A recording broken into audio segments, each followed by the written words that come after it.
And welcome to Election Watch at the American Enterprise Institute. I'm here with my colleague Chris Stirewalt.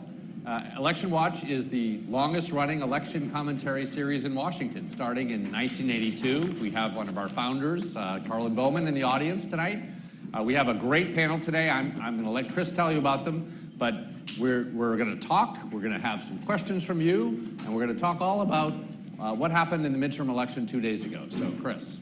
Now, was that something or what? And the introduction, yes, but also, I'm still kind of can't believe all that happened in this election. I think the most important takeaway is that I was right about most things, and I think that's what we should really marinate in. That's the key part. No. This was, the stakes of the election were relatively low as a midterm election, but the amount of information and what was revealed about the electorate was extraordinarily high. We know a lot more than we did before, and we could not have better people to talk about it with. We are extraordinarily lucky today. If you do not know him already, Whit Ayers is a leading Washington, D.C. I'm going to fact check this card as we go. He is a leading Washington, D.C. political consultant for more than 30 years, with experience in polling and survey research in high-profile political campaigns and association. This checks out. He is the author of 2016 and Beyond, which draws upon his years of campaign experience and decades of polling trends to illustrate the ways in which new candidates, new messages, and a new tone can help Republicans win the presidency in the new America. You can tell he's Republican by his necktie. We appreciate him wearing a very Republican necktie today so that you can tell. As founder and president of North Star Opinion Research, Whit provides message development, advice, and strategic insights to high-level political clients. He founded his company after a career as tenured professor in the department. I did not know this. A tenured professor in the Department of Government and International Studies at the University of South Carolina. I thought you were just like the rest of us making it up as we went along. Here you are knowing stuff. Well, it may be, Chris. Oh, okay, that's fine. Well, we'll see how it goes. All right. Okay, now Rui Teixeira also accommodated us by not wearing a necktie at all, so you know he's a Democrat. He is a non-resident senior fellow at the American Enterprise Institute, yay, where he focuses on the transformation of party coalitions and the future of American electoral politics. Before joining AEI, he was a senior fellow at the Center for American Progress from 2003 to 2022, which I say is not since the Yankees got Babe Ruth from the Red Sox have we had a better trade with a rival organization. He is the co-author of The Emerging Democratic Majority, which was selected as one of the best books of the year by The Economist. Co-author of a series of reports called States of Change, which detail the impact of demographic changes on political parties. His forthcoming book is Where Have All the Democrats Gone? The Soul of the Party in the Age of Extremes. But two things I will also tell you about Rui is his, we don't call it a blog, it's a Substack. Substack, yeah. It'd be cool, it's Substack. We're not wearing neckties. His Substack, The Liberal Patriot, should be required reading. It is excellent, and we could not be more fortunate to have these two with us today who have clear-eyed views of their own parties and a real love of country. So we are lucky to have you guys today. We've all sort of taken a little speciality here, and John Fortier, the great John Fortier, is going to tell us what in the heck happened in the representatives for the House of Representatives. Thank you, Chris. Let me mention one other logistical detail. So we are going to talk and have some conversation among ourselves, and then we're going to go to your questions. So for those in the audience, you should be ready. There'll be a microphone. And for those watching from afar, you can either email your questions to nate.moore@aei.org or with the hashtag on Twitter, AEI Election Watch. I think I have that right. Okay, so let's talk about the House. Nobody's interested in the House. Nothing happened there. Before doing that, I do want to step back and note one historical note. And on election night, Tuesday, we had the death of a very famous person in election studies, David Butler, the British, some ways, inventor of the term psephology, if you know that term, meaning someone who studies elections, someone who was on the BBC broadcast for many years, was also a friend of AEI. In fact, you can find books in our library where David Butler and some of our scholars at the time did some things in the late 70s. The reason I bring up David Butler, one, is because he should be honored as somebody who studied elections, but two, he was famous for introducing to television the swingometer. The swingometer was if you watch old YouTube videos from the 50s and 60s on the BBC, a pretty primitive looking thing. It looked a little like Nate Cohn's dial, but made of cardboard. And he showed how, sort of a natural swing from in one direction or not would have real consequences across the electorate, not just race by race. That never caught on the swingometer part here, but I think that's something we should think about. What was swing in this election? How much did it swing? Why did it not swing as much as maybe some of us thought? And also, I think in some ways it was a weird election, and there were some very strong swings in the other direction in some places while swings were going on in one way. So let's start with what I think some of you were here. I was here a few weeks ago, and I have, I suppose, a bit of a mea culpa. Many people in Washington do. It looked as if we were going to see a stronger Republican trend. And what I would say is the fundamentals, as we sometimes call them, looked pretty good for Republicans. It's a midterm election, and President Biden was at a low level of approval. Pick whatever number you want, it's an average, but 43% for incumbent president usually leads to some pretty bad results in the midterm elections, especially in the House of Representatives for the party in the White House. And I guess I laid out what I thought was at the time a really good night for Democrats would be if they lost only 15 seats in the House of Representatives. That would put them at about, Republicans at about 228 with the majority. Well, Democrats had a really, really good night by that standard. We don't know what the final numbers are going to be, and I think the likelihood is that Republicans are still going to take the House, but because I'm saying the likelihood, it means that there's a little bit of uncertainty, that we're in much lower territory for Republican gains than we had anticipated. John, can you give a number of what you think it'll wind up? Well, I was going to say I think where we are is somewhere in a good remaining days, and that means counting a lot of votes, especially in California, is probably more like 224 or 225 for Republicans. That would be on the high side. I think more in the median is more like a low 220s. That's a 8-seat majority or so. But the low side starts to flirt with 218, and I think it would take a lot for Democrats to get there. But it's certainly not out of the realm of possibility. What I would say is there's certainly a number of races out there. The big wild card, well, almost all the races out there that we're really wondering about are big vote-by-mail states, especially California, but also some seats in Washington, Oregon, Arizona. There's a seat in Colorado people are interested in too, although that's less dependent on mail at this point.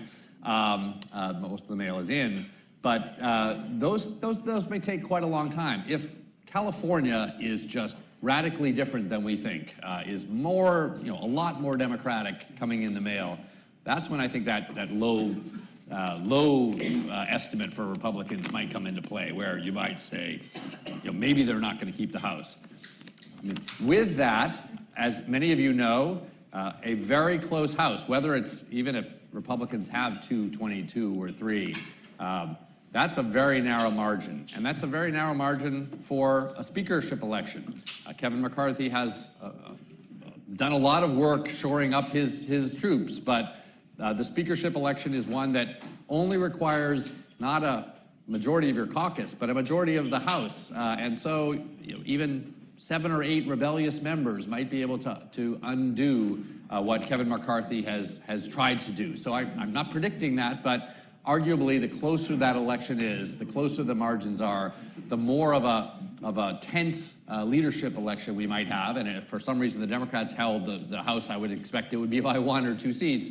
We would also have the same on the other side. So what about swing? So why did we not move as far in the Republican direction as we thought? Well, I guess you could point to a lot of reasons, but one point is that Republicans actually did have a swing in their direction. They moved. Joe Biden won the popular vote by 4.5 points. We don't know the final margin of the House popular vote because, again, we're waiting on California, but it's likely to be a Republican majority, maybe by a point, point and a half a point. People are making different estimates, but that's a 5 or 6 point swing, perhaps. I think what we can look at is that we were expecting not a much larger swing, but just a little bit larger swing, and that would have made a lot of difference. And I'll say, if you just looked at the House of Representatives and said, what if Republicans won all the seats that would be encompassed by a 5-point swing? They would have 224 seats. That's kind of where we're going to be. We're around that territory, and that's roughly the kind of swing that we saw. A 7-point swing, again, leaving aside incumbency, and just everybody loses under 7 points, would be about 233 seats. And an 8.5-point swing, which would mean Republicans winning the ballot by 3.5 points or so, coming from 4.5 in the other direction.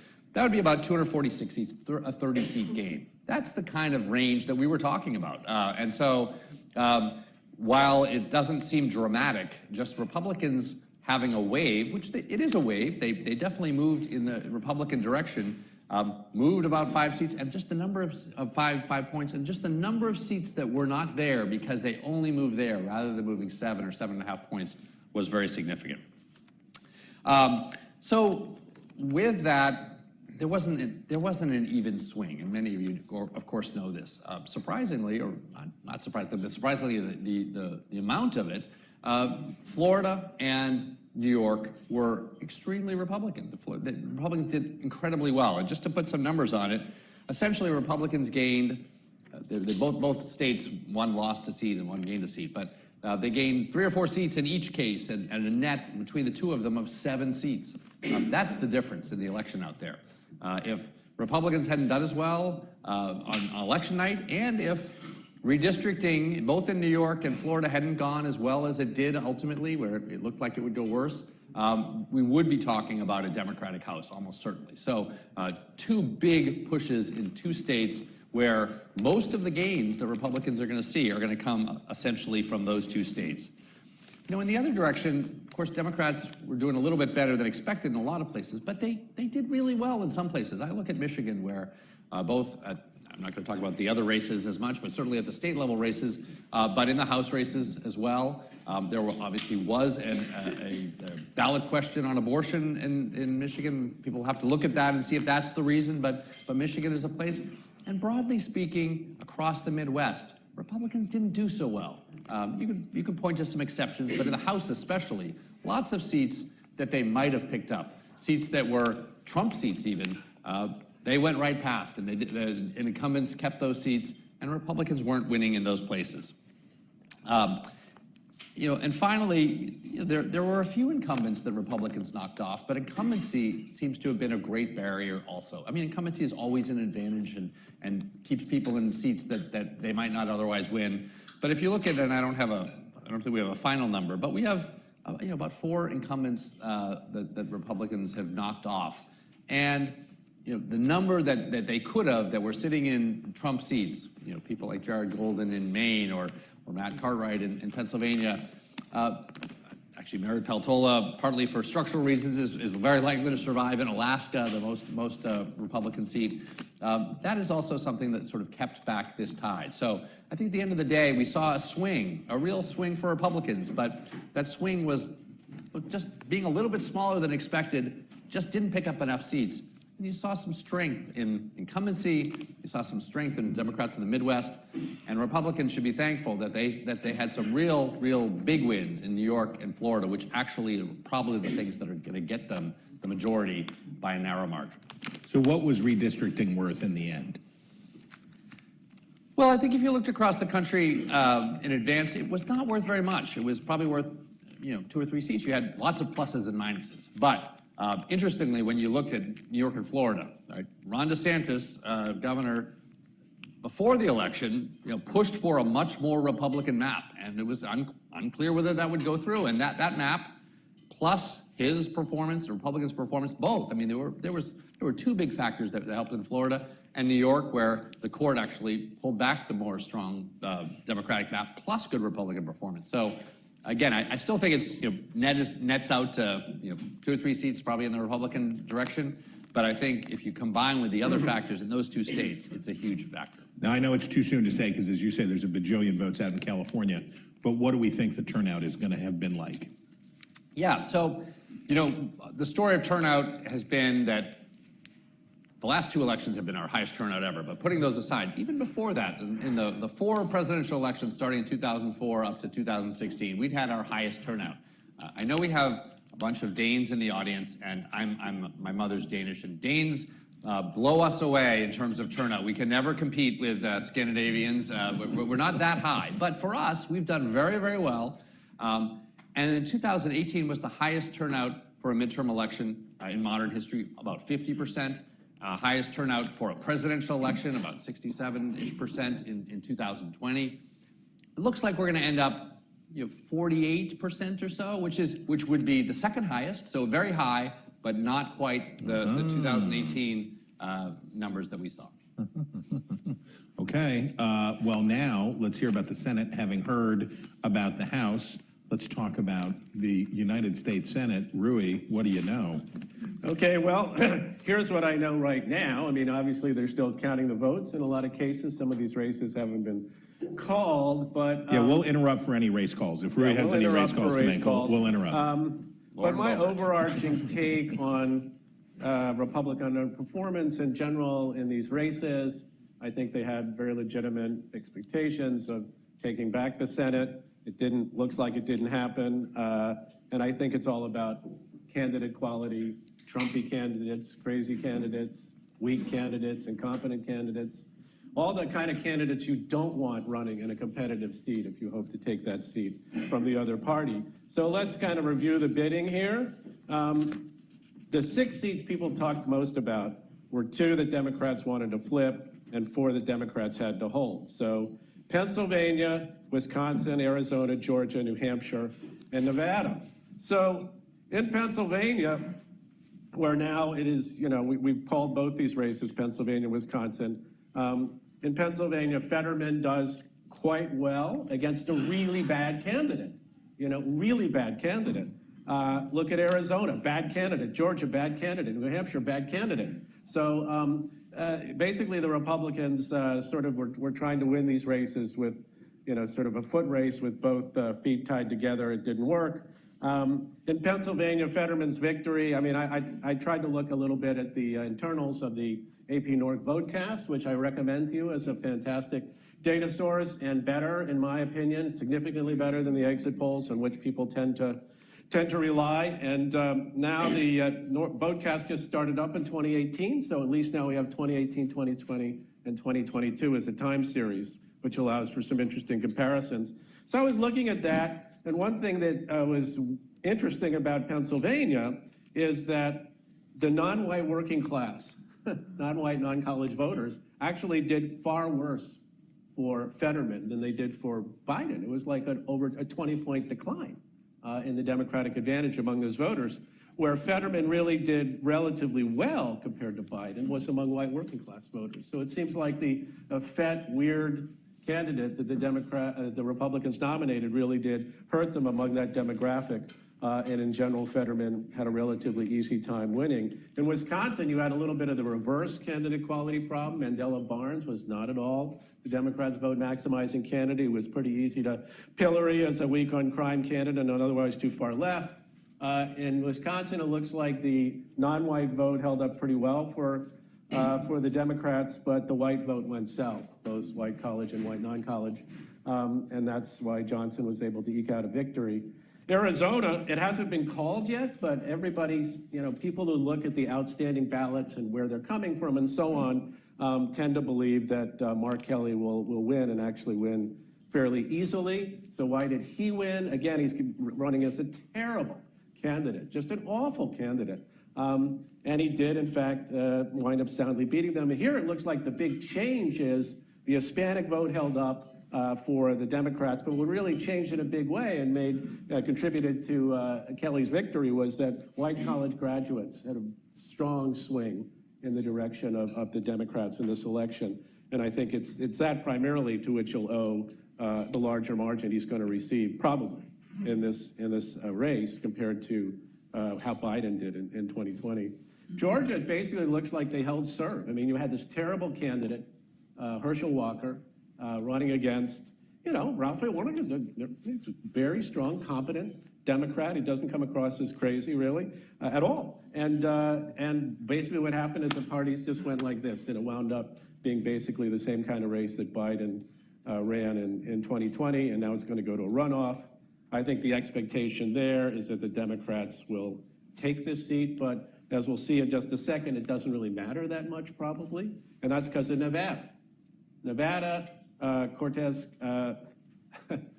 what's her name again? Masto. Cortez Masto. CCM is how I prefer to say it. CCM looks like she'll hold on, even though Laxalt is ahead now by like 1.5 or 1.6 points. Again, looking at the outstanding ballots and where they are, they're heavily urban. Most people who look at this closely think that, in fact, CCM will eke out the victory. And in that case, the runoff in Georgia isn't going to matter that much. I mean, it'll matter, 51-49 or 50-50, but the Democrats will still control the Senate, and I tend to believe that's likely. New Hampshire, again, a seat that Republicans thought they would have a good chance of taking, but again, a really bad candidate, and ably assisted by the Democratic Party in this case, which is kind of interesting thing to chew on, because they wanted to run against Bolduc, they did, and they won.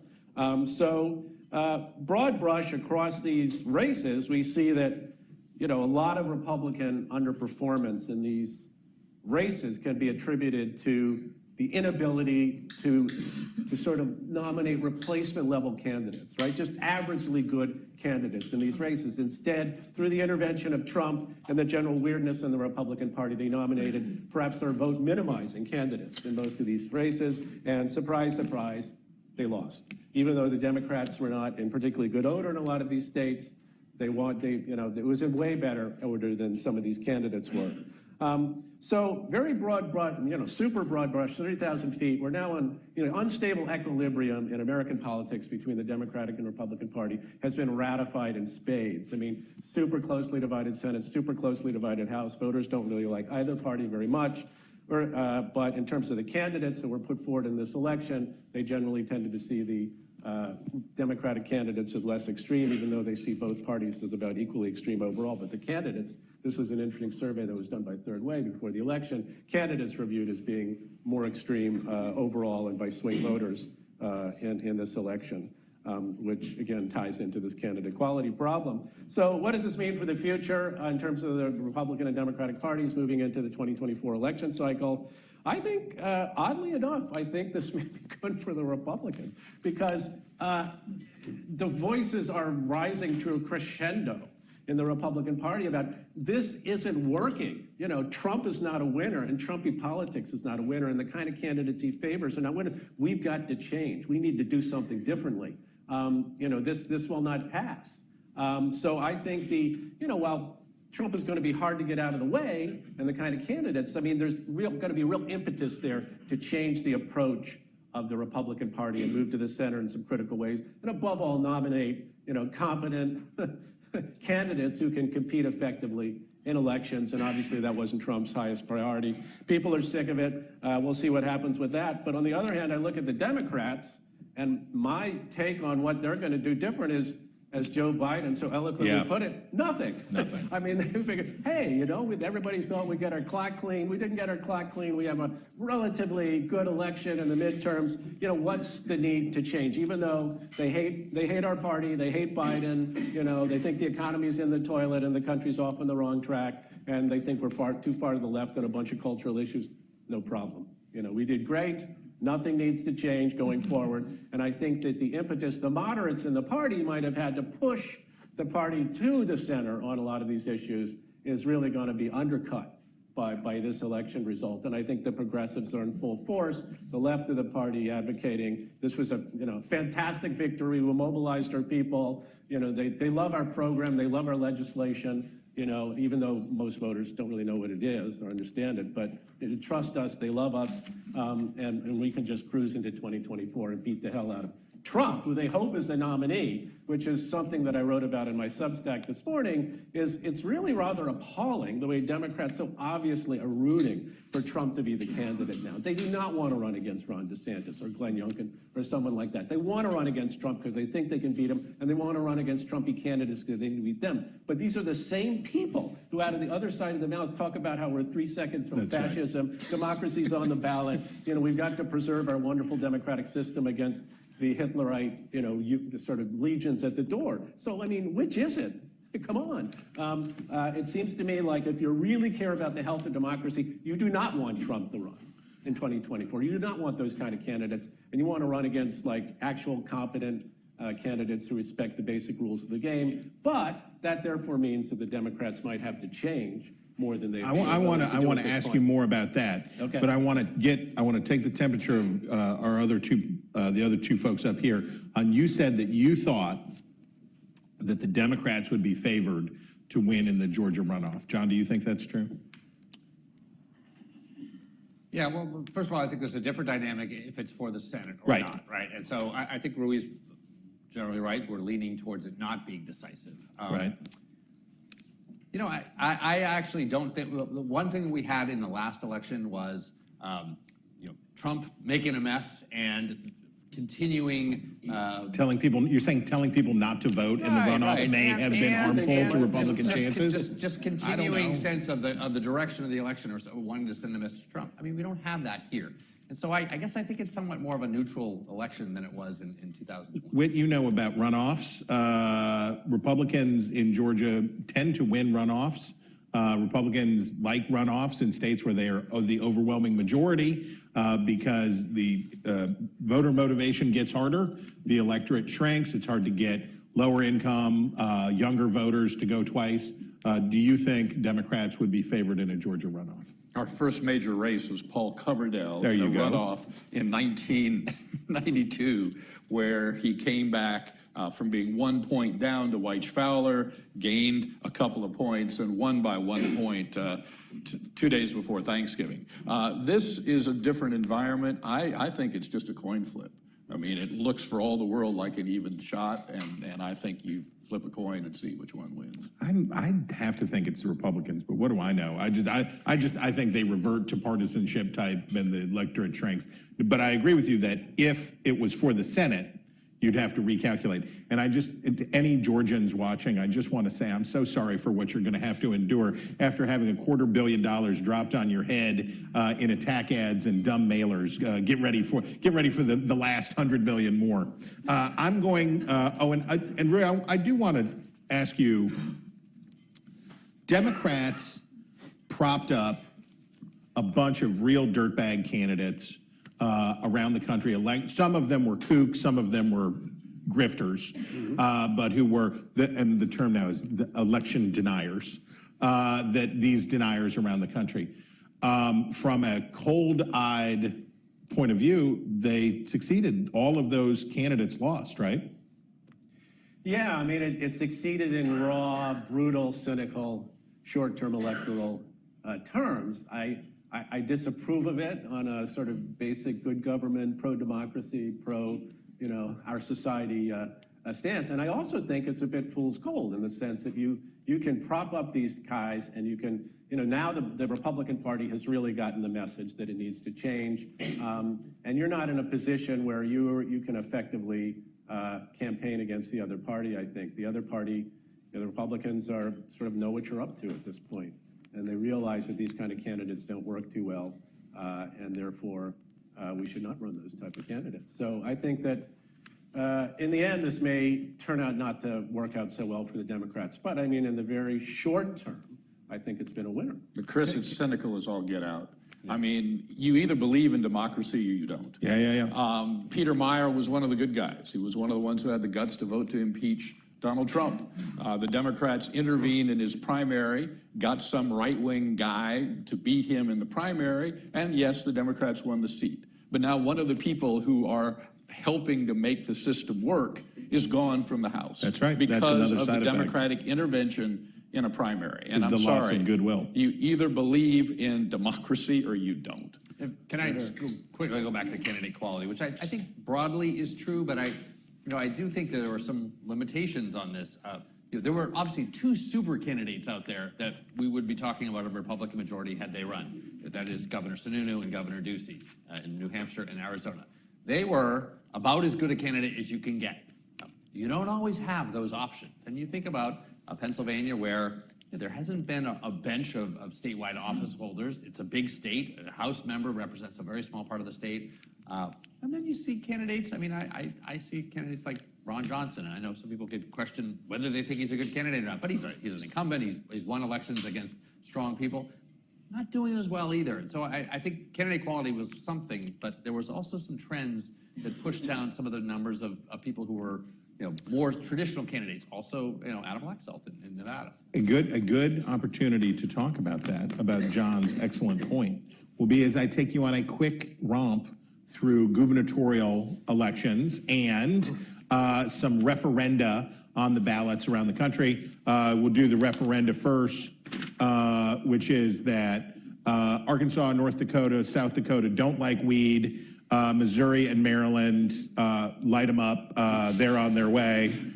So that ratchet effect around the country with recreational marijuana continues, much like sports gambling has. And in California, I forget which, does anybody know, California defeated both, I think, sports gambling, but the vice stuff happens that way. One state gets it, and then the other state is envious of the revenue, and then they say, well, we're gonna have to suck it up and do it because we want the tax revenue.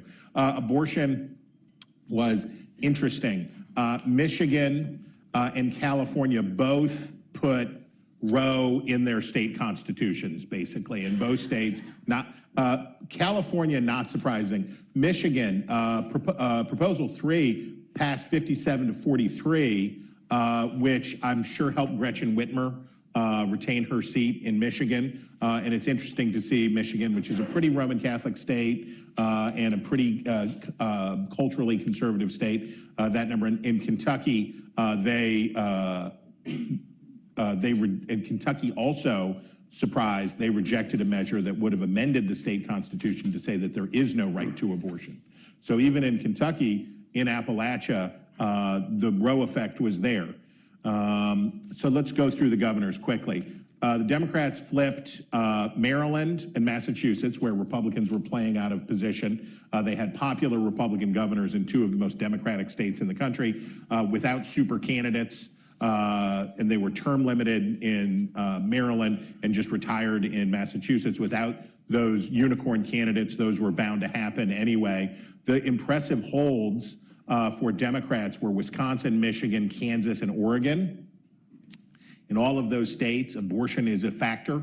How these states handled these questions, we saw in Kansas, of course, in their primary, they had a referendum on the ballot that drew enormous turnout there.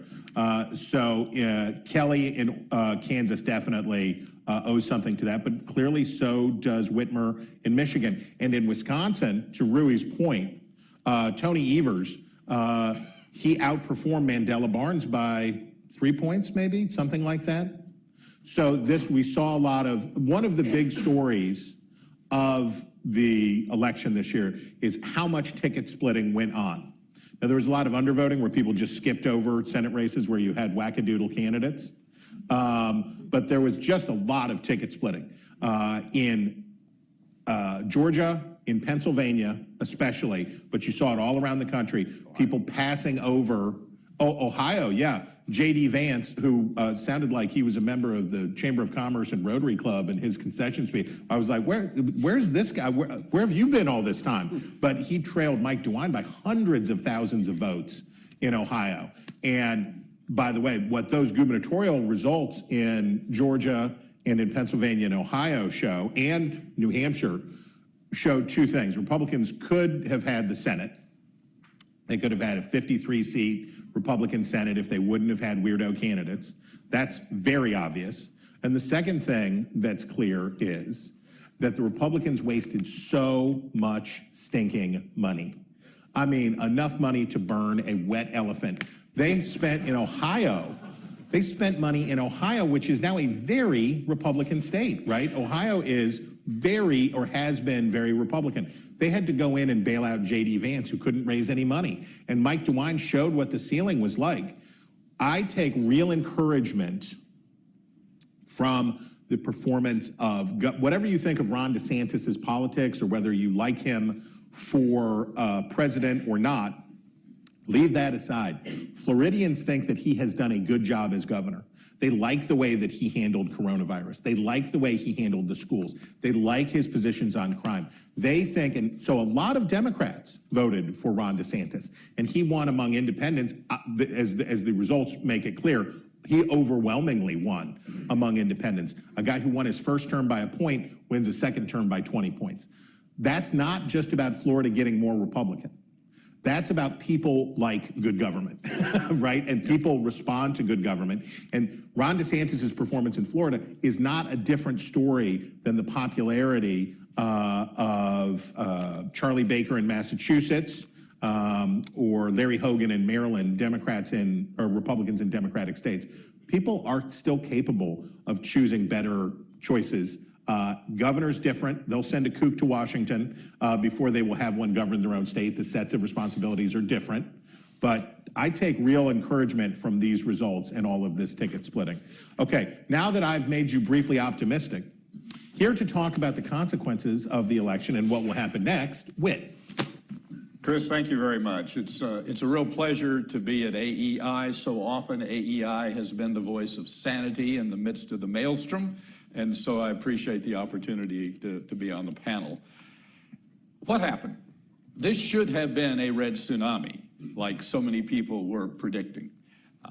In our office, we were sitting there going, what kind of data are they looking at? We're not seeing the red tsunami, but a lot of people seem to see a red tsunami coming. I think it's a triumph of hope over data. But it should have been a tsunami. Why? Inflation is at a 40-year high, and inflation is fundamentally different from important but more abstract issues like the survival of democracy or climate change. It is a very tangible issue, hits every single voter every single day, and the overall inflation did not begin to measure the inflation in gas prices and groceries, which are two of the things that people feel most directly. So we had a 40-year high in inflation.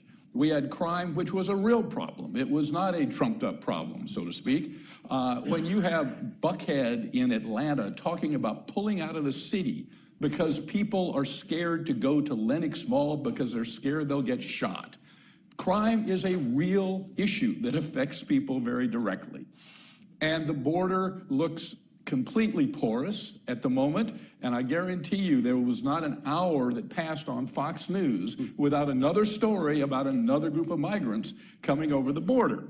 So those three issues alone should have led to a red tsunami. What happened? Why didn't it happen? The first reason is Dobbs.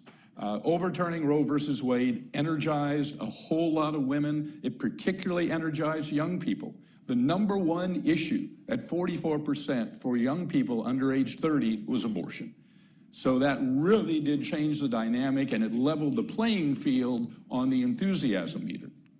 The other issue, even more important, which Roy has talked about, is the candidate quality.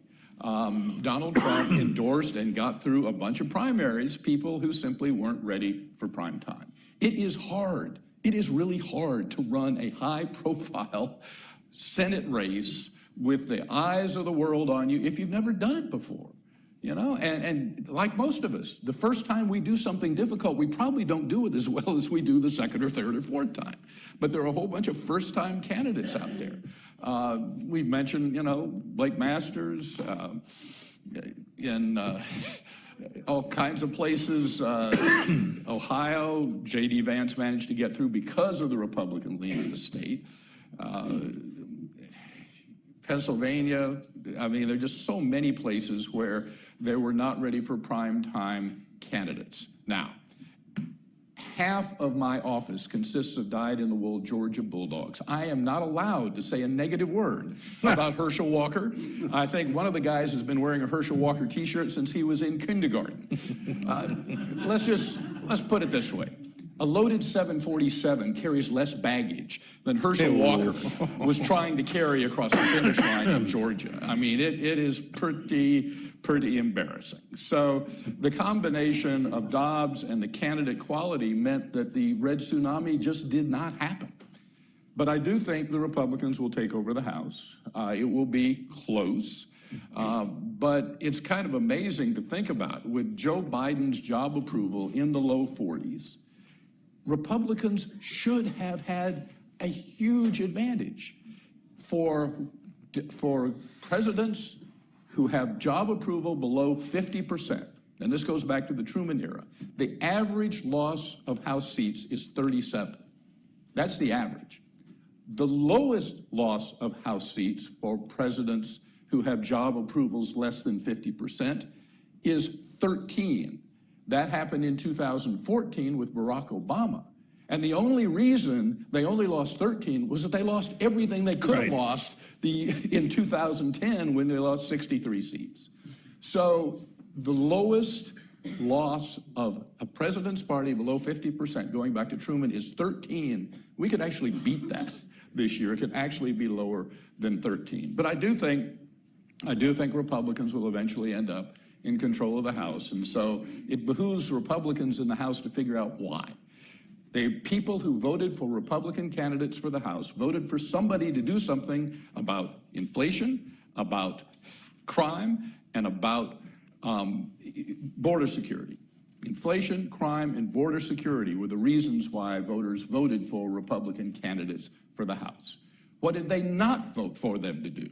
They most emphatically did not vote for them to ban all abortions nationally, to cut off aid to Ukraine, to engage in endless investigations of the Biden administration, and to whine about elections that they haven't won. Now, there's going to be a lot of pressure to do all four of those things instead of focus on inflation and crime and border security. And if they give into that pressure, as they may very well, they're going to create a backlash that's going to put the Democrats back in control in 2 years. The real challenge for our parties, both Democrats and Republicans, is governing where most people are, which is within shouting distance of the ideological center. But the pressure on both parties is so great that the Democrats tend to govern from the left, the Republicans from the right, and then the people in the middle come along and throw them out again because that's not what they were looking for. And so we end up with ping-pong government. 2006, we were disgusted with Iraq, we throw out the Democrats. We throw out the Republicans. 2010, upset about Obamacare, we throw out the Democrats. 2018, upset about Trump, throw out the Republicans. 2022, we're going to throw out the Democrats, at least in the House. So this ping-pong government's a function of getting into power and then governing from the wings rather than from the center where most people are. Let me make a couple other quick points, Chris, and then we'll open it up to discussion. Polling was pretty good this year. There were a few. There were a few high-profile misses, but for the most part, polling was pretty good. It was sort of like 2018, where polling was pretty good. Let's think about it this way. You know, if you looked at the polls, you would think that Brian Kemp was going to win comfortably in Georgia and the Senate race would be tied. Check.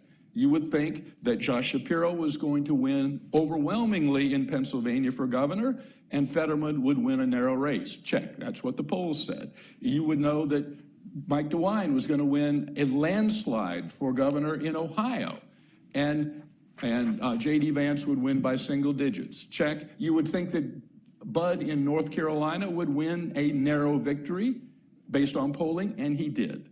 So the problem with polling is a Trump problem. It's a problem when Trump is on the ballot. And that's what we saw in 2016, 2020. It was a real problem. Polling had major issues. But this year, let's recognize that they actually did pretty well. Final point. Joe Biden owes Brian Kemp and Brad Raffensperger and the Republican Senate, the House and Senate in Georgia, an apology for calling their voter bill Jim Crow 2.0. I'm sorry, that's sheer demagoguery. Now, I will admit that most Democrats and in the mainstream media, am I redundant? Anyway, That's my joke. Hey, don't steal my material. Sorry. All right. They tend to believe that any Republican bill is a bill designed to have voter suppression. But the fact remains that in 2018, 3.9 million Georgians voted. 3.9 is the highest in the century. When we get through counting this year, it's going to be closer to 4 million Georgians will have voted. So if it was a voter suppression bill, it was a disaster for trying to suppress the vote. Yeah, and I think calling that Jim Crow 2.0 is just demagoguery. So let me stop there and turn it over to you, and we'll go wherever anybody That's right. wants If to go. everything is Jim Crow, nothing is Jim Let me just Crow. ask, we have one question. It's about two regions that you poll in various places, certainly in the Southeast. You know, I think both in the Midwest and the Southeast, different problems for Republicans sort of knitting together two different coalitions, right? In the Mike DeWines and others who are really successful in the Midwest kind of have the old establishment, somewhat more college-educated whites, and they've picked up from the developments of Republicans doing much better among white working class whites, put them together. In the Southeast, maybe it's a little bit of a different coalition, but you have this sort of rising college-educated vote that used to be more Republican. You still have a strong white working class vote. How do you see Republicans knitting those together, or what the challenges are for either knitting them together or dividing? No, there's no question that education, particularly college education, is now a critical variable that we didn't used to see, 10 years ago. But there's another piece of the whole coalition, and that is the Republicans doing relatively better among non-white voters. And Kevin McCarthy, to his credit, has been recruiting a lot of more diverse Republican candidates to run. That's part of the message in the book that I wrote that Chris mentioned at the start, was the necessity to expand the Republican coalition into more Hispanic, African American, and Asian voters. We actually have made some progress on that score. And so I think if we have a candidate who doesn't have some of the pathologies that some of our recent candidates have had, there's a chance to continue that. Both Marco Rubio and Ron DeSantis won Miami-Dade County. That is a stunning statistic for Florida. And I think that bodes well for the Republican Party of the future if we have candidates who can reach out to those groups. So that one of the consequences, and by the way, give Nate Moore something to do. He's just sitting here watching. Email your questions. If you're watching at home or in your office or wherever you are, Nate.Moore, M-O-O-R-E, at AEI.org. Nate.Moore at AEI.org. Get your questions in. We are almost to your questions, but we're going to hog it for just a little bit longer before we go to your questions here in the room. So be thinking about your brilliant and insightful questions. As we like to say, please state your opinion in the form of a question.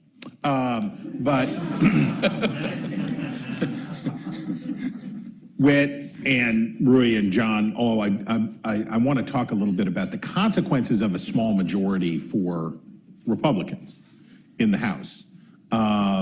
It's counterintuitive, or it seems contradictory, that the smaller the Republican majority, or Democrats, the crazier they will be. Because you would think more means more. But what happens is that in a smaller majority, the voices of the most extreme are louder, right? Because if you can only afford, if there's 40 members of the Freedom Caucus, the MAGA caucus, then they have veto power over everything you want to do. You don't have any cushion, and this puts McCarthy in a very difficult position. Whit, what do you think? I've heard it all before from Republicans. This time is different, right? After they smashed in the windows at the Capitol and tried to kill Mike Pence, they said, okay, now we've learned our lesson. We're going to back away from the crazy stuff and we're going to get legit. And this week I'm reading in the New York Post and the Wall Street Times, and I'm hearing all the people, or the Wall Street Journal, I'm hearing all of the people say, like, well, now they've learned their lesson. But then I read someplace else that the Freedom Caucus is going to have Tucker Carlson come in to talk to them for their first. That'll calm things down. Yeah, that'll just settle everybody right down over there. How do you see, Whit, starting with you, how do you see this Republican majority in the House behaving? How I would like it to behave is to concentrate on inflation and crime and border security. Well, I would like it if pork rinds had no calories, right, but that's not been my luck. Exactly. I mean, if past is prologue, this small House majority will govern from the right and will get engaged in all these investigations and cut off Ukraine aid and, try to ban abortion and do all these other things that will repel a majority of the country and put the Democrats back in charge. I hope that that is not correct, but I see no reason to think that we're going to have an outcome any different from what we've had in past elections. So, Rui, Joe Biden, as you already pointed out, said, what are we going to do differently? Nothing. What are you going to change? Nothing. I'm happy where I am. I am reminded of his old boss, Barack Obama, who, after 2010 and the shellacking that they took, pressed right ahead, right? Just plowed right ahead. Why can't anybody remember how successful Bill Clinton was in, you say, oh, we've heard the message, right? We've heard the message. Certainly Donald Trump didn't take any message from the 2018 results. Why is this all we're going to get, or are we going to see something different out of Democrats this time? Well, we shall see, but I do think there are a lot of forces pushing the Democrats in the direction of not taking their problems seriously. I mean, just why don't they take things out of Bill Clinton's playbook? Look, the median Democratic activist, it's a very liberal, relatively liberal party now. They look back in the Clinton years as an era of betrayal, you know, of the most awful, grotesque politics that we progressive Democrats cannot possibly, pay any attention to. You know, he was always trying to persuade people of things, basically screw persuasion. We just want to get our people out there to vote and look at how successful we were in this election. So I think that, I think 2024 as it comes into focus, and the Senate map is incredibly bad for the Democrats in 2024. I didn't even touch on that, but there's this wide variety of red and purple states Democrats have to defend seats in. I just think that, the signals of the marketplace may come through and eventually concentrate the mind a little bit among Democrats. But I think their initial reaction to this particular election is not going to be toward change, as President Biden has so clearly indicated, but rather toward patting themselves on the back and saying, well, hey, that went pretty well, right? Let's just keep rocking. So I think that's the short-term thing, but I think we're very early in the 2024 cycle, very early. It can't be any earlier. And I think that, as we get closer to that election and the nature of things, the electoral environment comes into focus, and particularly if Republicans, at least sort of get their act together, that puts pressure on them to sort of get their act together. But, I guess bottom line is I'm not too optimistic in the short term about how much things are going to. It's been a pretty safe bet in Washington for some time. That's been that's my story, and I'm sticking to it. John? I will say, I mentioned before, obviously, the closer it is, the potential for some sort of leadership fight. And it seemed like Kevin McCarthy really was going to avoid that. If it's really, really close, it could be a mess. And if you really want to, look into how bad a mess it could be, you could look at the 19th century. There's Charles Stewart and Jeff Jenkins have a book called Fighting for Speakership. You can look and find these times where we went months without a speaker. We had all sorts of problems. I'm not predicting that, but that is something, if it's very, very close, we watch for. The one thing that cuts against it is they're not in a governing position, right? I mean, it's useful to put forward your agenda, but they are in the minority. And so holding people together in the minority is often easier, and I think that will. A narrow majority coming out with a future Republican president is a real issue. And then the other thing I will say is during the budget times is when we're really going to see it. If we are really asking a Republican narrow majority Congress to raise the debt ceiling or to pass appropriations bills, it's going to be very difficult holding together. That's the one time in the minority you still really are going to have to do that. One last point. I actually think it probably does make it harder to push forward on impeachment. I mean, you've had, both sides have pushed their people to impeach the presidents, and the leadership has generally wanted to hold them back. And if you have a small majority, it obviously is harder to actually get everybody together, which you're going to need to do. Oh, there you go. There's something. So I'm optimistic. What do you think the chances are that they will, in a more specific version of your point about the leadership fight, Steve Scalise has declared for majority leader. He says he's not going to go fight. And Steve Scalise, who has been the whip, is the guy who, if it's not McCarthy, is the next most logical choice. All the reports are that the former president is breaking the crockery down at Mar-a-Lago and having a very unhappy rest of his week. What do you think the possibilities are that Trump parachutes in and screws up the speakership for Kevin McCarthy? Well, I'm not sure he wants to or not. I mean, in a way, they seem to have made up a little bit, and I think that was going okay. What I think the problem is if you have just 3, 4 wild cards, there's no obvious challenger to McCarthy. There's not somebody who says, "Oh, I'm going to come up and be the person who unite everybody." It's just that you can't unite around anyone. And so if someone says, we're not going to let Kevin McCarthy be speaker, it sort of opens everything up to a sort of square one chaos where you have to start and find somebody new. Jim Jordan's getting Chick-fil-A delivered to his house by Kevin McCarthy right now, right at this. Jim, just wanted to make sure you're doing great. Just having a great day. Okay, are you emailing your questions to nate.moore@aei.org? I hope you are, but we'll start in the room. We'll begin right here in this very magical space. Right here. Oh, wait, we're going to start here. We'll come to you, I promise. And I'm going to continue to say words while you carry a microphone over to this gentleman. It's happening. It's all happening. Thank you for your great question. Now there's a lot of pressure on you. It's got to be really good now that there's been all this buildup. Thank you each for speaking. There's been a lot of talk around, the candidates on the Republican side, just being weak with this election. Maybe it was because they were election to lose. But what about in Pennsylvania? You have someone who can form a complete sentence and someone who had trouble doing that within an election. So I'm just curious your thoughts on Fetterman. Well, you were Mr. Senate. Right. Well, Mehmet Oz may be more articulate than John Fetterman. I think that wasn't much of a contest, but he also had enormous liabilities, right? I mean, he was viewed as a carpetbagger. He was viewed as, in many people's sense, a crazy Trumpy kind of candidate. And just the fact that he was a slick talker wasn't going to be enough.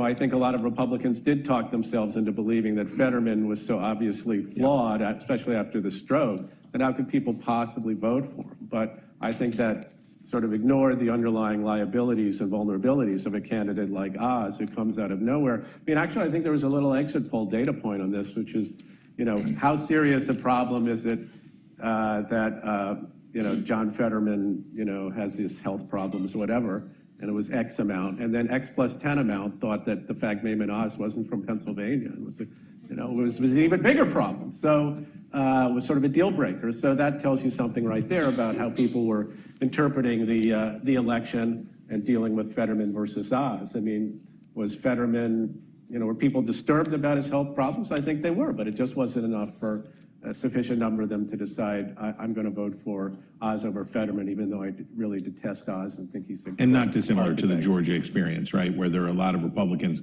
who would not want Herschel Walker to be their best friend, were willing to vote for him. For the partisanship is a hell of a drug, and it really it helps people get past a lot of things. Okay, Chris, let me just make a point. Yeah. If Fetterman had withdrawn after his stroke and they'd installed Connor Lamb as the nominee, it would have been over. Right, I think it would have crushed him. The race totally, would have been over. Yeah, totally. I mean, I was going to add that. Look, I think that it's not clear that it hurt Fetterman at all, but in a way, it had a weird dynamic in the race in that Fetterman is not as strong a candidate, I think, as some are portraying him. He does have this ability to appeal to white working class, but he's a Bernie guy. He's pretty left on certain things, and we didn't really scrutinize him in a certain way because of him being off the campaign trail. And so the full Fetterman, healthy, might not have been as strong a candidate as you think. And, That's right. This was an interesting dynamic. That's a great point. Connor Lamb would have been a better choice for them, regardless of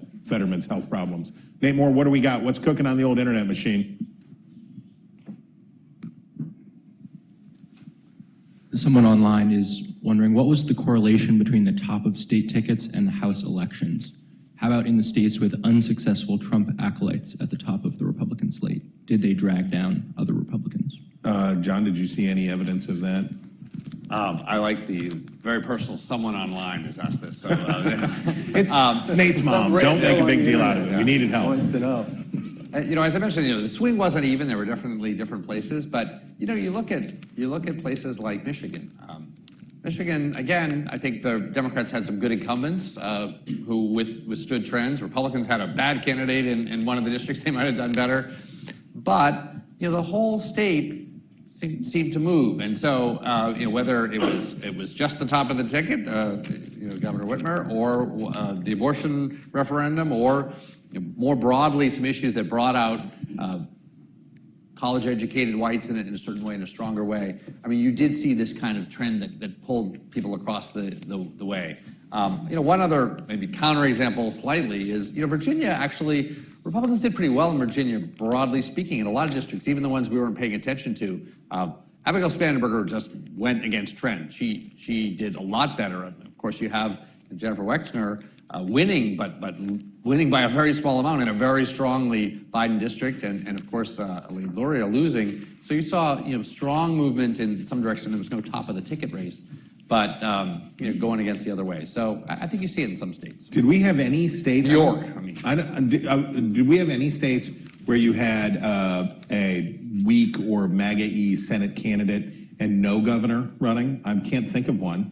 They were all in harness, right? Arizona, Nevada, Pennsylvania, Georgia, all had both, right? So maybe the answer to Nate's mom is that we don't have a good test, because in a lot of these states, you also had a strong gubernatorial candidate who would have helped too. So it's hard to say. Okay, let's do one more online and then we'll come back to the room. I've got a name this time. Nick is wondering, assuming the Republicans win the majority, will Nancy Pelosi, after her current term, step aside, or will she continue to serve as minority leader? What else might happen within the Democratic leadership? Bruce, she's got to want to go, doesn't she? Yeah, I mean, I guess my expectation is she will step down, though I'm not really privy to any inside information on that, which means Hakeem Jeffries will probably be the next minority leader. And if he is, I mean, I think it's an interesting question how he's going to handle the caucus and some of the issues that we've been discussing in terms of, do the Democrats literally change nothing, or do they try to take a little bit of a different approach? I think Jeffries is a very smart politician, and I think he's not unaware of a lot of these problems. And I have a little bit more faith that he would try to do something than Pelosi, who I think was basically stuck in her own unstable equilibrium, on her party that's stuck in an unstable equilibrium. She just wanted to manage things, get through, and now probably retire. But I think Jeffries might have a broader point of view and be more willing to do some stuff to kind of have a more productive relationship within the caucus. You can see all three leaders stepping aside, I think. The top three, in a way, hanging around as not Clyburn, speakers, Clyburn and Hoyer. Who would replace Clyburn, do you think? That's a good question, but I agree with you. Hakeem Jeffries seems like a very strong person to wipe away the current leadership and move to somebody new. I think the one weird situation would be the Democrats holding on by one seat, and that's a crazy situation as well, and one where perhaps the party says, well, let's One go more back time. to Nancy Yeah. Pelosi. You have to stay. But, One more time, Cincinnati. Tried and tested. I think that it's probably true that if you're in the minority, if you have a big minority, there's similar effects to having a small majority, which is to say that the bigger the minority, the louder voices like Abigail Spanberger are going to be, because because normally what happens is when you lose in a wave election, who loses? Moderates lose, because they're in swing districts. They're suburban districts. There are people like Abigail Spanberger. There are people like Elise Slotkin and other. They get wiped out. They go out with the tide. So I suppose that there's reason to think that Rui is onto something that things might go a little bit better for Democrats in minority. Maybe. Maybe. You're not going to let. I keep trying to elbow you into positivity, but I can't get there. But we're going to do it before we're done. Ma'am, you've had your hand up here. right behind you is the microphone. Thank you very much. All of you, I think, have referenced Biden's low approval ratings. I'd like to challenge you to think of them as high approval ratings.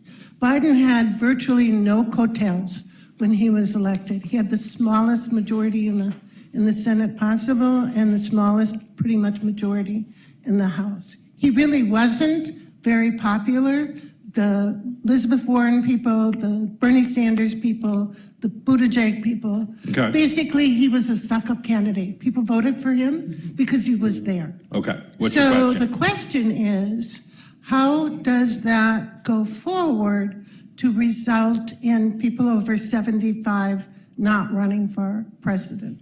What do we do about the fact that our national leadership has the approximate median age of the Dead Sea Scrolls? No, but both Or I was gonna Elizabeth say we're gonna have Warren, but both Elizabeth Warren and Bernie Sanders. So there's a whole cohort that would like to see none of the above. It ain't the Pepsi generation. This is a fact. And we are going to have about the quietest birthday celebration for a president ever Yeah, in about exactly. 2 weeks. So, Exactly. What, how old What, is who, he? me? No, it's fine. You didn't have to do anything. Well, the good Lord has a way of getting rid Yes, of I was going to some of say. All right. There are organic solutions to these questions. And I would also just say, intergenerational conflict is not new, right? Baby boomers forget that their parents hated them. Oh my gosh, it wasn't like that the silent generation and greatest generation said, man, I love you guys dropping acid and going down in the basement and playing psychedelic music records. You guys are fantastic. I loved it when you burned your draft cards. So this kind of intergenerational conflict that we're experiencing between the baby boom and the millennial group, the millennials are now the largest single cohort, right? Is that true? That's true. Yep. So we're in a push me, pull me phase, and it will resolve itself in the next little bit here. But one other thing to say is, though, Joe Biden was in a worse position back in the spring. I mean, he was down in the 30s, and it was really terrible. And that's when you started hearing the voices of, will someone challenge him? And that's died down over the summer. And with this election, I think it dies down even more. So I know people may have it in the back of their heads, but they're he does. He does. did. Like, hey, I'm ready. That's one of the advantages. Okay, one more in the room in the back. Yes, sir. Yes, sir. Good afternoon. My name is Scott Morgan. I'm a freelance journalist and analyst. I've been in conversation with some of my colleagues online, and they had the impression that one of the biggest losers in this is Glenn Youngkin. With what? I saw that article. Washington Yeah. Post had a piece, talked about it. Yes, so basically, is that true or not? And secondly, you were talking about referendums about abortion. You didn't mention 131 in Montana and that language. That's true. I was wondering what your thoughts about that were as well. In Montana, it's a Born Alive Act that if any child who is born is protected, and that passed in Montana. The Glenn Youngkin question is, so the rap on Youngkin is he campaigned for a bunch of candidates who lost, but a bunch of candidates lost. I think the biggest winner of the night was the biggest winner this week's Ron DeSantis, period. He blew the doors off Charlie Crist down in Florida. He outperformed Rubio, and he did it after Trump snubbed him and called him Ron DeSanctimonious. I thought that was a Roman 6. Nobody knows what sanctimonious means. It was like picked a simpler right. It was word like or showing a New Yorker cartoon at a pro wrestling match. It was a miss. I think Trump is the big loser.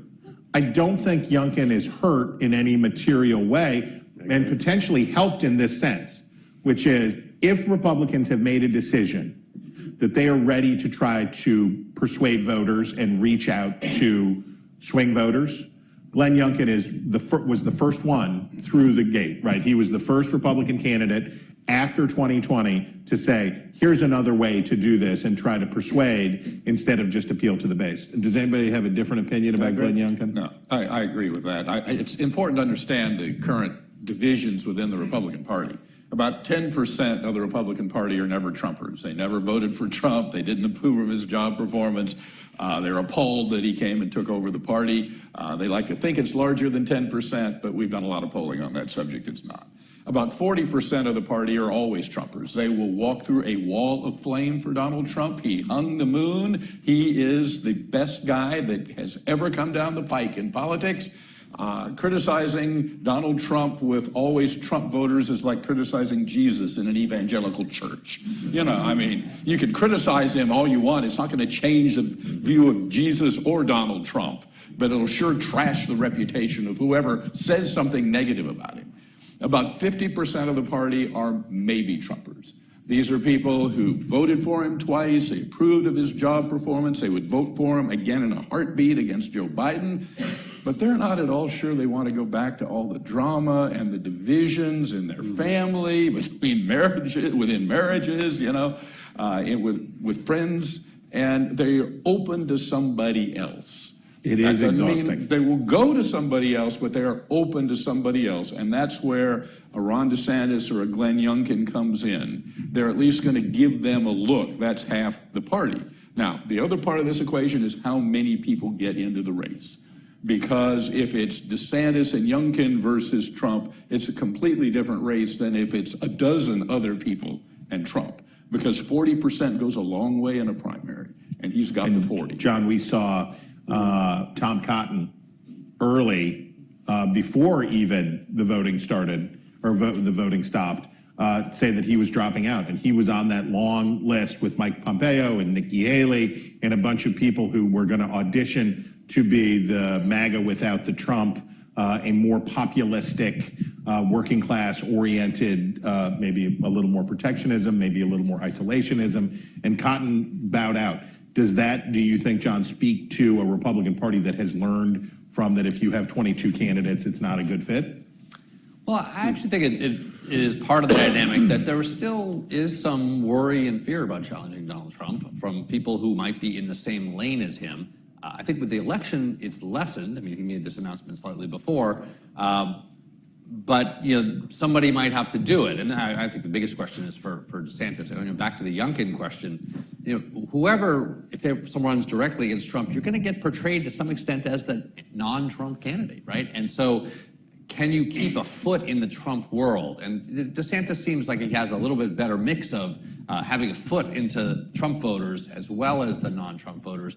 Youngkin, I think, potentially falls into the category of, well, maybe he's not, maybe he needs a little more pizzazz among the Trump voters. He seems like he's playing that up a little bit too much and not really working on that other side. The fleece vest is powerful. Yeah. All right, let's go back to the internet. What, Nate Moore, do we have? What's going on? One more. If the Republicans had nominated more centrist or non-MAGA candidates, wouldn't most of the MAGA Republicans just have stayed home and the Republicans would have lost anyway? See, I think that Witt is correct here.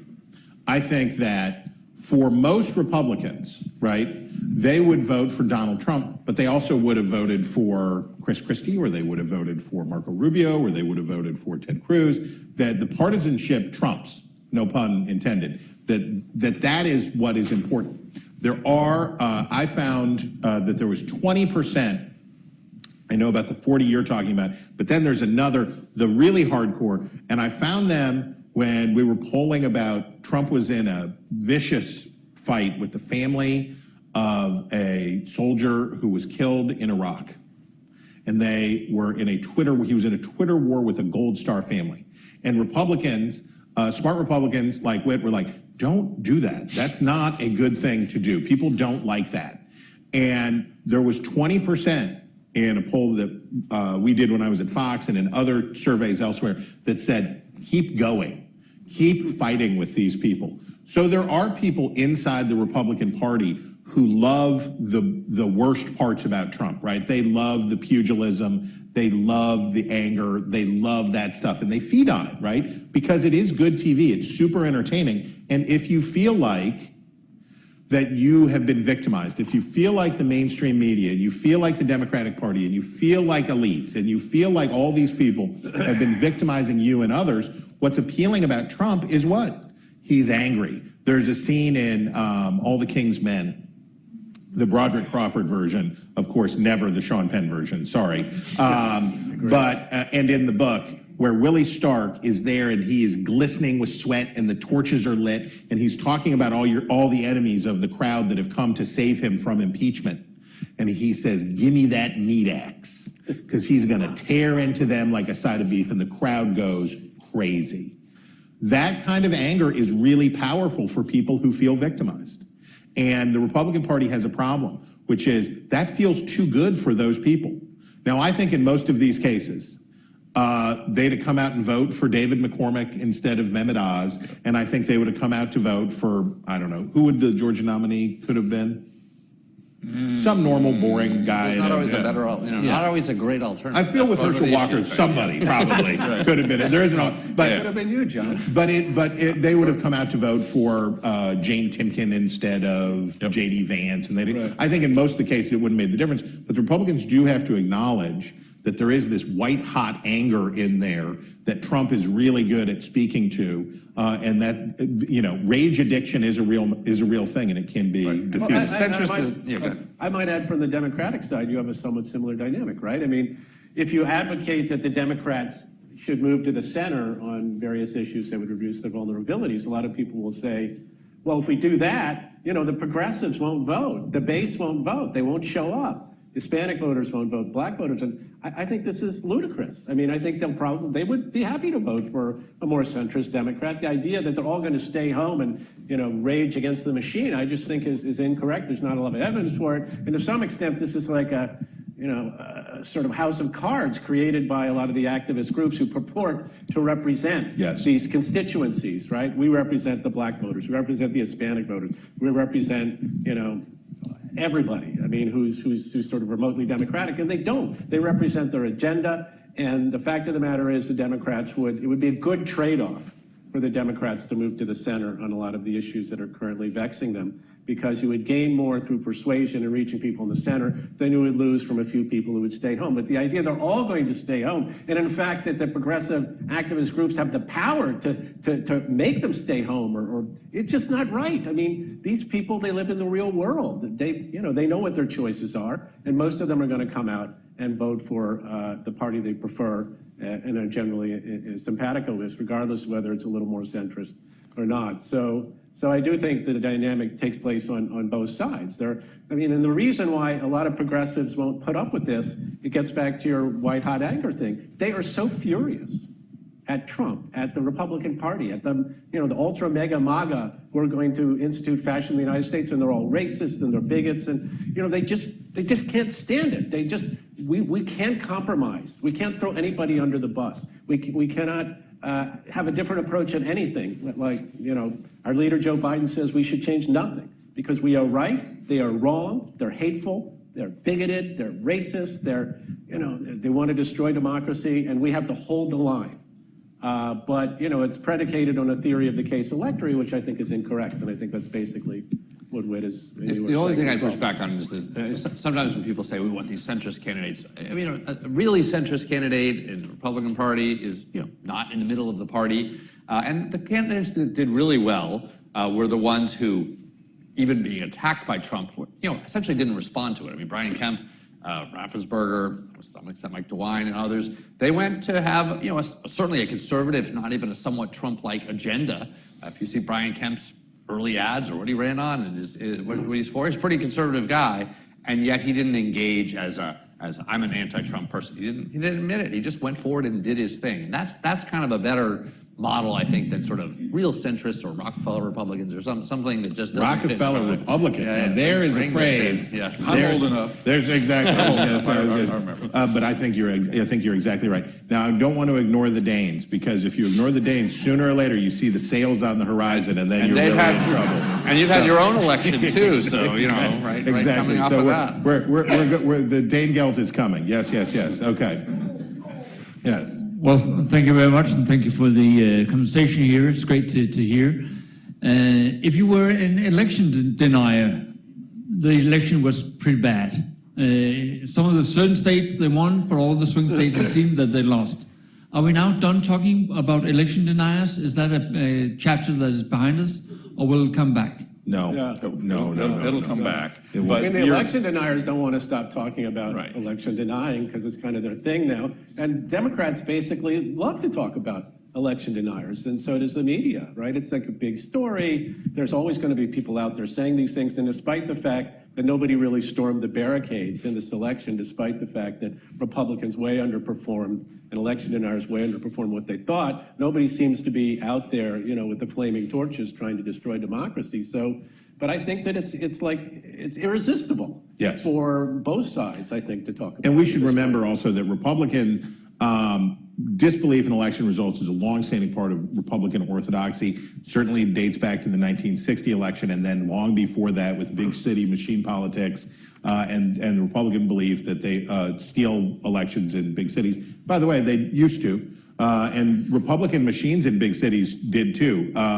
Bill Thompson in Chicago was just as big of a crook as any of the Democratic machines in Chicago. So, and he was hanging out with Al Capone. So that was not a particularly wholesome time.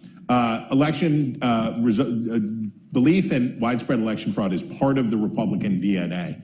What happened is that usually relatively quiet grumbling turned into this bonfire, right? Turned into this giant thing.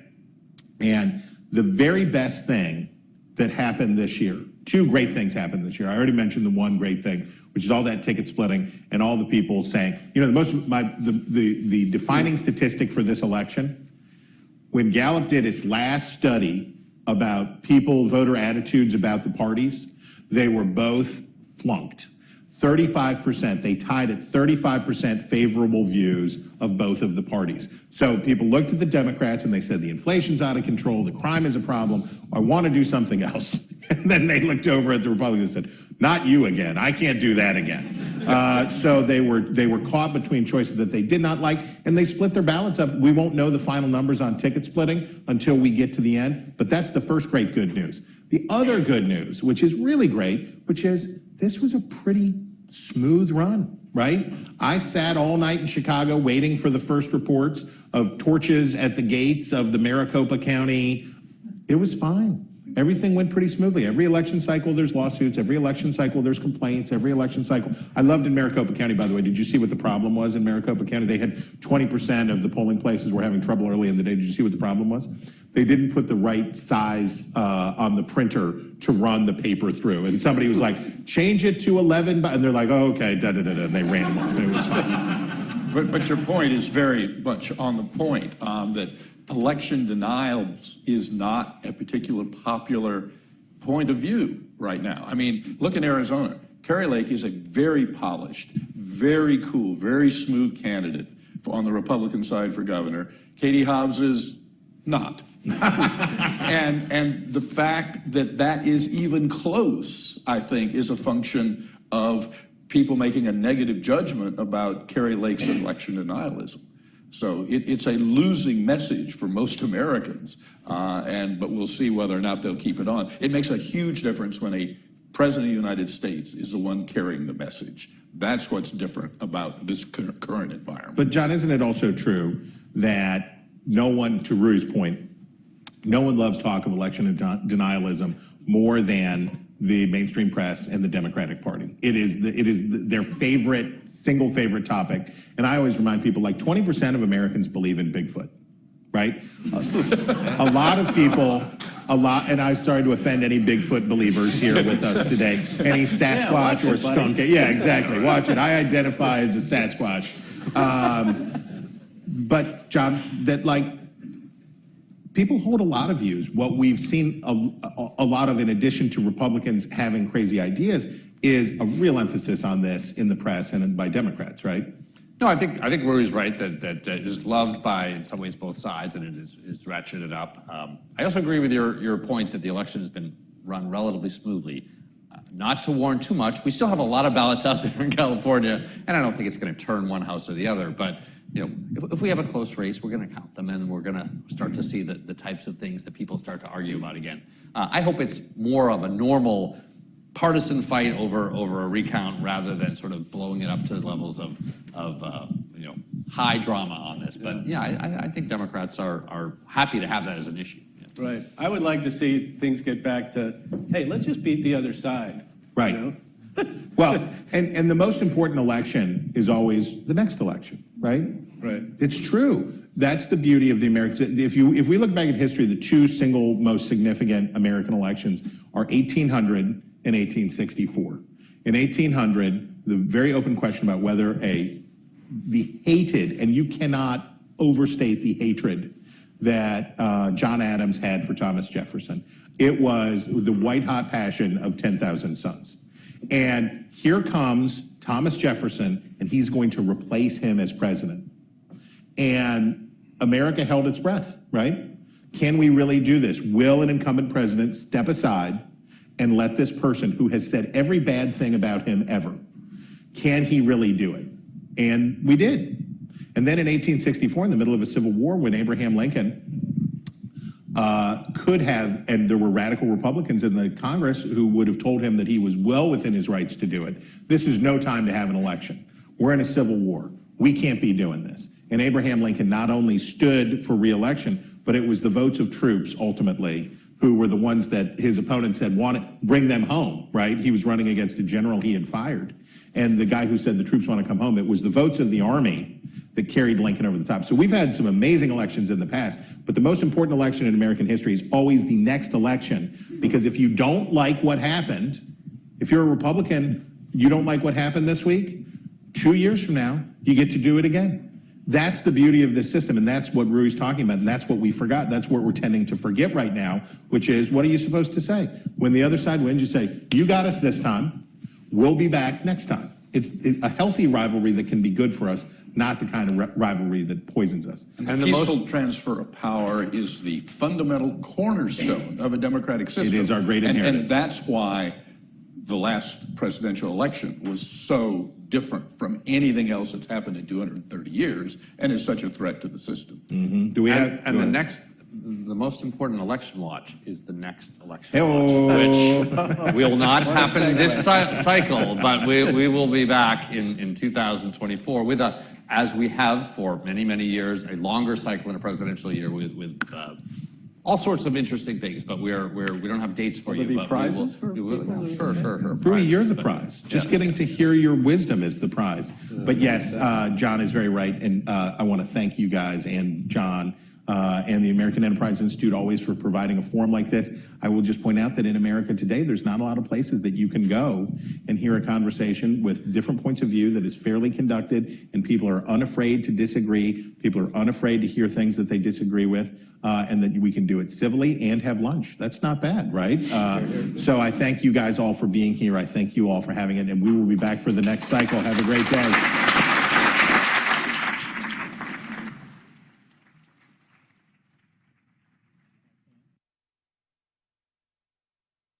Let's go to the big board. NBC News national political correspondent Steve Kornacki is there. Steve, good morning again. So when we left you yesterday, we had questions about Georgia. We have an answer on that. We're going to be here for a little bit longer on that. But out west now, those two states that everything hinges on, what do you see? Yeah, so Georgia's going to be a runoff, and you've got Nevada, you've got Arizona, you've got Republicans needing to take one of those two to make that Georgia runoff on December 6th the thing that would determine Senate control. If Democrats go 2 for 2 in Nevada and Arizona, Democrats have the Senate, and the Georgia 6 runoff is just for determining what the exact majority size will be. So let's take you through both of those states.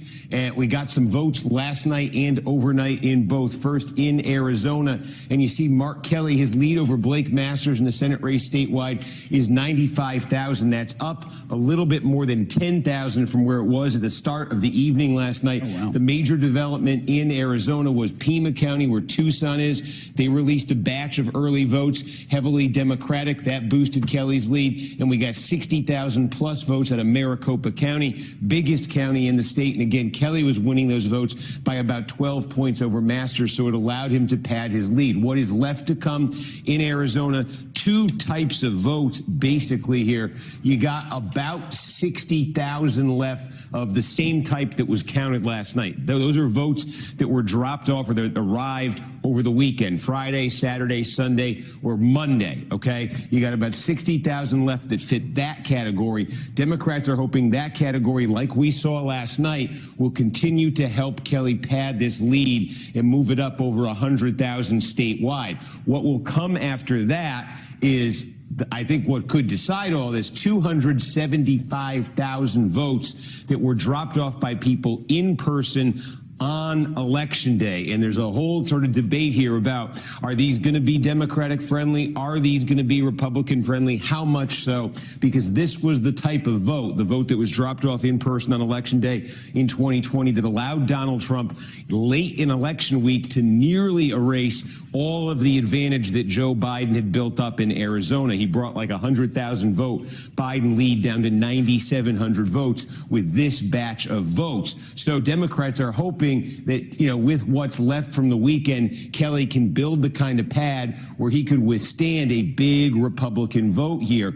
We're not sure it's going to be a big Republican vote, by the way, because in 2018 in the Senate race, it's actually the same type of vote that allowed Kyrsten Sinema, the Democrat, to win the Senate race. So we've seen this type of vote kind of behave differently in the past two elections. So it's a mystery. We think tonight We're hoping, and Maricopa County is suggesting, we're going to get a lot of this, and we're going to get our first readout of this 275,000 votes. So the question of how Republican, how Democratic that vote is, we may really start to get an answer tonight, sometime around 8, 9 o'clock. And I think that's going to go a long way to determining this Senate race here. But Kelly does have a pad, can add to that pad potentially, and could potentially withstand